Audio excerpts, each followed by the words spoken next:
Hi everyone, आज हम अपनी पहली पॉडकास्ट की शुरुआत करना चाहते हैं और ये शुरुआत थोड़ी सी स्पेशल है क्योंकि इस शुरुआत को करने के लिए हम एक बच्ची को इंट्रोड्यूस करना चाहते हैं जिसका नाम है वंशिका। ये बच्ची 12वीं कक्षा पिछले साल पास की थी और उसके बाद जब ये हमारे सेंटर आई तो इनके पेरेंट्स का एकमात्र उद्देश्य था कि मेरी बच्ची का ओवरऑल डेवलपमेंट हो शिक्षा की पद्धति में, जहां पे टेक्निकल स्किल्स कहीं से भी आप सीख सकते हैं, इवन ऑनलाइन आपको 10 ट्रेनर अवेलेबल हैं।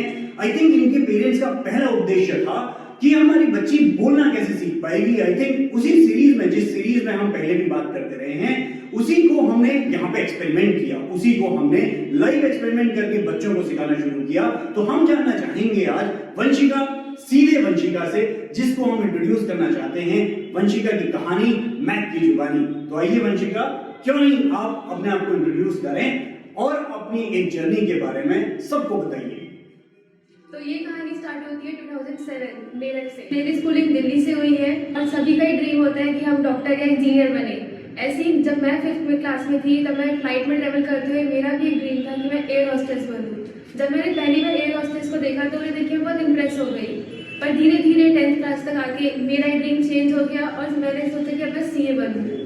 पर मेरा मैथ्स में बिल्कुल इंटरेस्ट नहीं था तो मैंने CA का आइडिया भी ड्रॉप करा और मैंने 11th में ह्यूमैनिटीज़ ली। 12th में मेरे स्कूल में एक वर्कशॉप हुई जिसमें बहुत सारे कॉलेजेस आए, जैसे मेरठ यूनिवर्सिटी, MIT, NIFT और भी बहुत सारे थे। मैंने उनके ब्रोशर्स देखे। ब्रोशर्स में मुझे एक चीज़ बहुत अच्छी लगी, फैशन डिज़ाइनिंग कोर्स। मैंने उसके बाद में गूगल करा, मैंने बहुत देखा कि इसमें होता क्या है, बट मेरे को फिर बाद में पता चला कि इसमें स्केचिंग भी है। स्केचिंग मुझे बिल्कुल अच्छी नहीं लगती थी तो मैंने ये आइडिया ड्रॉप करा। मैंने और देखा तो मुझे उसमें ग्राफिक डिज़ाइन का कोर्स मिला। ग्राफिक डिज़ाइनिंग फिर मैंने अलग अलग इंस्टीट्यूट्स में गई। मैट के मैंने बहुत सारे इंस्टीट्यूट्स में सर्वे किया। उसके बाद मैं लास्ट में मैट चौधरी मोड़ गाजियाबाद वाले में आई। वहाँ का इंफ्रास्ट्रक्चर, फैकल्टी सब बहुत अच्छा था। मैंने फिर वहीं एडमिशन लिया। आई थिंक वंशिका, जब आपने ये एडमिशन लिया, मुझे तब का वो दिन याद है जब आप एकांत में बैठी हुई थी, आपके पेरेंट्स, मम्मी और पापा दोनों आए हुए थे। बट आई थिंक जब हम वंशिका से उसका ओपिनियन जानना चाहते थे, क्योंकि आई थिंक पेरेंट्स तो मोटा मोटा मान गए थे कि हाँ हमें बच्ची को यही एडमिशन दिलाना है, लेकिन जब हमने आपको देखा और आपसे पूछा कि वंशिका आपका क्या मानना है, आई थिंक आपके मुंह से चूं भी नहीं निकली थी। आई थिंक तब हम भी कंफ्यूज थे एंड आई थिंक आपके पेरेंट्स ने तभी बोला कि मेरी बच्ची का यही एक प्रॉब्लम है कि वो बोलना कैसे सीखे, क्योंकि घर से पहली बार, आप समझिए अकेली बच्ची जब घर से पहली बार आ रही है, गाजियाबाद शहर थोड़ा सा बदनाम भी है और थोड़ा सा दूर भी, 2 घंटा सुबह 2 घंटा शाम को अकेली बच्ची ट्रैवल करना, जो कि घर से पहली बार निकल रही हो। आई थिंक ये सारी लिमिटेशंस कहीं ना कहीं आपके मन मस्तिष्क में एक प्रश्न चिन्ह पैदा कर रही थी, राइट? तो तब से आज की जर्नी, जब हम आपको हमारे साथ करीब 6 महीने हो गए हैं, कैसे देखती हैं आप इस छोटे से 6 महीने के सफर को और क्या हम इस प्रश्न का उत्तर दे पाए हैं? जब मैं यहाँ आई थी तो मुझे कुछ नहीं पता था कि फोटोशॉप क्या होती है, आफ्टर इफेक्ट क्या होता है और इस कोर्स में होता क्या है। तो मैंने सबसे पहले छोटा कोर्स लिया था, DFM, डिजिटल फिल्म मेकिंग। पर धीरे धीरे जब मैं क्लासेस मैंने ली, मुझे काउंसलिंग सेशन हुए मेरे, मैंने डेमो क्लासेस ली, तो मुझे लगा कि हाँ मैं कर सकती हूँ, ये कोर्स मेरे लिए आगे अच्छा है, करियर अपॉर्चुनिटीज़ बहुत अच्छी है। फिर मैंने एडवांस VFX कोर्स में एनरोल करा और जब मैं आई तो स्टार्टिंग में मुझे बहुत डर था कि मैं कैसे ट्रैवल करूँगी डेली, और 2 घंटा सुबह 2 घंटा शाम को ट्रैवल करना। बहुत बार तो स्टार्टिंग में ऐसा हुआ कि मैंने कुछ नहीं प्रैक्टिस करी, घर जाके सीधा सो भी जाती थी। पर धीरे धीरे इंटरेस्ट आने लगा मुझे इन चीज़ों में और मैं फिर घर जाके भी 2-3 घंटे प्रैक्टिस करने लगी। और यहाँ के पहले मैं बहुत शाय थी। और जैसे मैं 7th क्लास का आपको एक्सपीरियंस शेयर करती हूँ। 7th क्लास में मुझे एक बार स्कूल असेंबली में थॉट ऑफ द डे बोलना था। उसमें मैं स्टेज पे चढ़ के मैं भूल गई कि मुझे बोलना क्या है। सब बहुत हंसे और मैं डर के स्टेज से उतर गई थी। उसके बाद मैंने दोबारा ट्राई नहीं करा कि मैं कभी किसी के सामने बोलूँ कुछ। पर यहाँ आके सबने मुझे बहुत एनकरेज करा। यहाँ पे आके तो जैसे बहुत छोटे छोटे एफर्ट्स भी स्टार्ट हो गए थे कि मुझे गेट से बोला कि जोर से चिल्ला के गुड मॉर्निंग बोलो। इतनी बार तो ऐसा भी हुआ है कि मैं चली जाती थी, पर मुझे वापस बुलाया और बोला कि गुड मॉर्निंग बोलो, उसके बाद ही आओ। क्लास खत्म होने के बाद 5 मिनट्स डेली मैं एक्सप्लेन करती थी कि आपने सीखा क्या है, तो उससे बहुत अच्छा इंप्रूवमेंट हुआ। आई थिंक हमारा एक और उद्देश्य है, जब हमने आपके पेरेंट्स से बात किया था, वो ये था कि सर क्या आपकी बच्ची इतना तो नहीं बोलने लग गई है कि वो आपसे जबान लड़ाने लग गई है। आई थिंक वो हमारा उद्देश्य नहीं है, बट हाँ मुझे अभी भी वो दिन याद है जब आप बीच बीच में छुप के चली जाती थी और उस छुपने के बाद हम आपको वापस में बुलाते थे। इनफैक्ट हमने अपने हाउसकीपिंग जो हमारे सावन भैया हैं, सावन भैया को हमने गेट पे बोल रखा था कि आप यहाँ से कोई भी बच्चा जाए, स्पेशली वंशिका जब भी जाए, हमें बिना बताए अगर जाए तो आपको वहीं से बता देना है। इनफैक्ट वो कई बार हुआ भी, जब आप वापस आई, नीचे जाके वापस आई और उसके बाद आपने गुड इवनिंग सर या गुड इवनिंग मैम बोल के आप वहां से गई हैं। और वो गुड इवनिंग मैम आप सामने आके नहीं,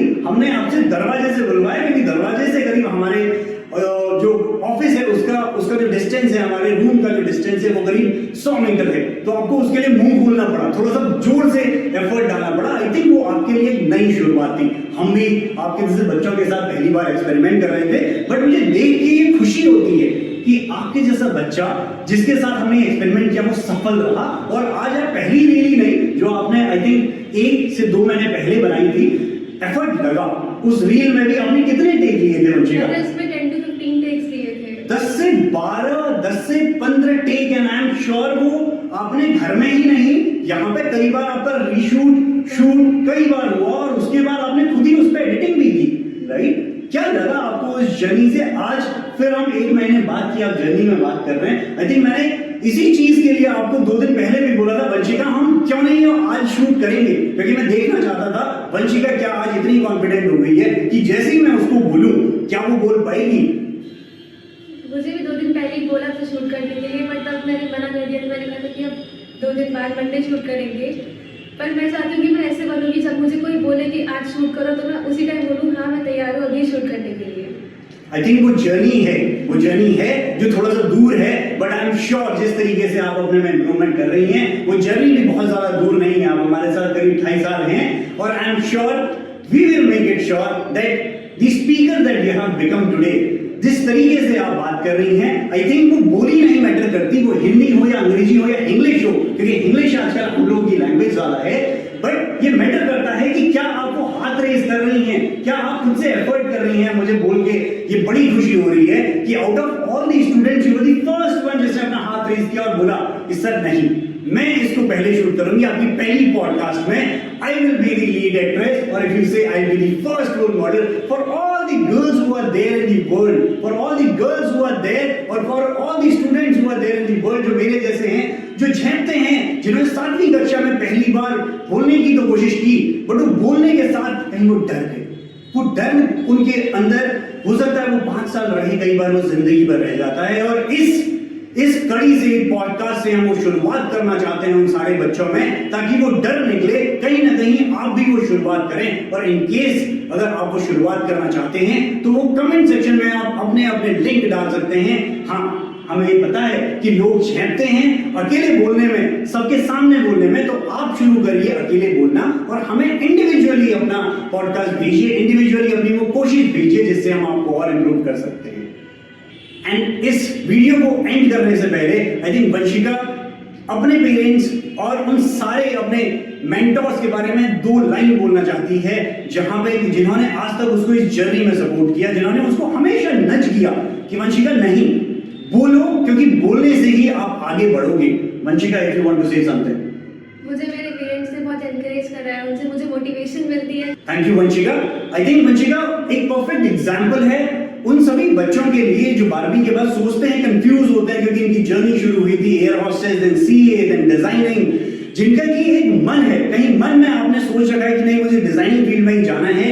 तो उन सारे बच्चों के लिए, उन सारे प्रोफेशनल्स के लिए जो अपनी जर्नी में कहीं ना कहीं वो सोच रहे हैं कि नहीं मुझे डिजाइन इंस्टीट्यूट में कहीं एडमिशन लेना है, इस टाइप का वीडियो एडिटिंग टाइप का कोर्स तो करना है, बट मैं दिन रोजमर्रा की अपनी जिंदगी में कहीं ना कहीं वो भूल गया हूं।